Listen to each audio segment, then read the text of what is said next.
पहले की बात है, देश की राजधानी दिल्ली से करीब 1500 किलोमीटर दूर मुंबई शहर के अपोलो बंदरगाह पर हजारों कांग्रेस कार्यकर्ता मौजूद थे।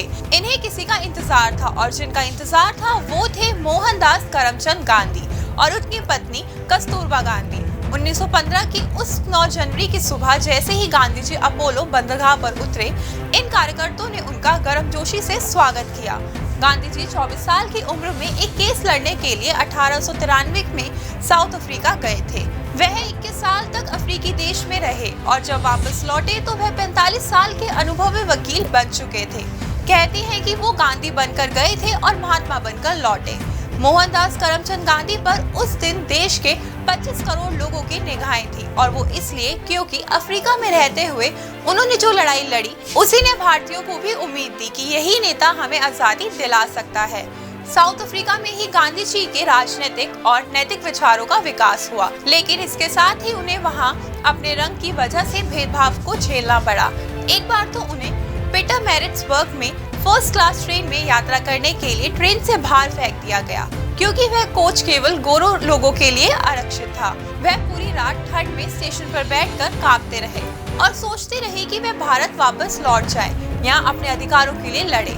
आखिरकार उन्होंने इसका विरोध करने का फैसला किया और वह इसमें सफल भी हुए और उसके बाद उन्हें अगले दिन ट्रेन में यात्रा करने की इजाजत मिल गई। इस घटना ने उनका जीवन ही बदल कर रख दिया और उन्होंने साउथ अफ्रीका में भारतीयों और अश्वेतों के साथ होने वाले भेदभाव के खिलाफ आवाज उठाई और उनके हक के लिए कई लड़ाइयां लड़ी और जीती भी। गांधी जी ऐसे वक्त में लौटे थे जब भारत बहुत मुश्किल दौर से गुजर रहा था। 1905 में बंगाल के 2 टुकड़े कर दिए गए। 1911 में ही हिंदुस्तान की राजधानी कलकत्ता से दिल्ली कर दी गई। कांग्रेस पार्टी भी 30 बरस की हो चुकी थी, लेकिन उसने भी अब तक आजादी के आंदोलन में कोई महत्वपूर्ण भूमिका नहीं निभाई थी। आजादी किस तरह हासिल की जाए, इसको लेकर भी अलग अलग राय थी। कुछ नेता अंग्रेजों को उन्हीं के जुबान में जवाब देने की बात करते थे, तो कुछ अहिंसा से आजादी की लड़ाई लड़ने की बात कर रहे थे। गांधी जी ने भारत लौटने के 2 साल बाद बिहार के चंपारण से आजादी की लड़ाई के लिए सत्याग्रह शुरू किया। इसे चंपारण सत्याग्रह भी कहा जाता है। उन्होंने आजादी की लड़ाई का जिम्मा उठाया और एक के बाद एक आंदोलन कर अंग्रेज सरकार को झुकने के लिए मजबूर कर दिया।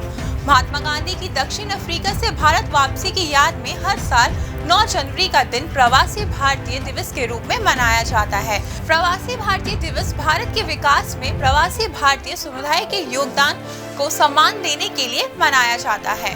दोस्तों, आइए अब आखिर में जानते हैं देश और दुनिया की आज की तारीख यानी कि 9 जनवरी के अन्य महत्वपूर्ण घटनाओं के बारे में। आज के दिन 1718 में फ्रांस ने स्पेन के खिलाफ लड़ाई का ऐलान किया था।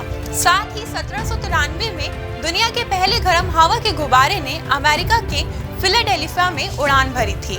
वहीं साल 1811 में विश्व में पहली बार महिलाओं का पहला गोल्फ टूर्नामेंट आयोजित किया गया था। वहीं 1873 में यूरोपीय शासक नेपोलियन बोनापार्ट तृतीय की मृत्यु हो गई थी।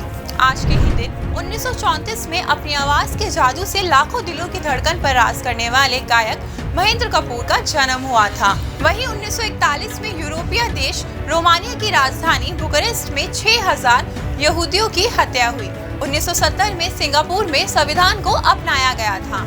आज के ही दिन 9 जनवरी को 2002 में माइकल जैक्सन को अमेरिकन म्यूजिक अवार्ड में आर्टिस्ट ऑफ द सेंचुरी का अवार्ड दिया गया था। साथ ही 2012 में लियोनेल मेसी ने लगातार दूसरे वर्ष फीफा का बैलन ड'ओर पुरस्कार जीता था।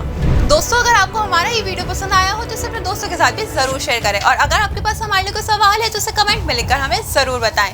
आपसे जल्दी मुलाकात होगी इस सीरीज के नए एपिसोड के साथ। देखते रहिए प्रभात एग्जाम। नमस्कार।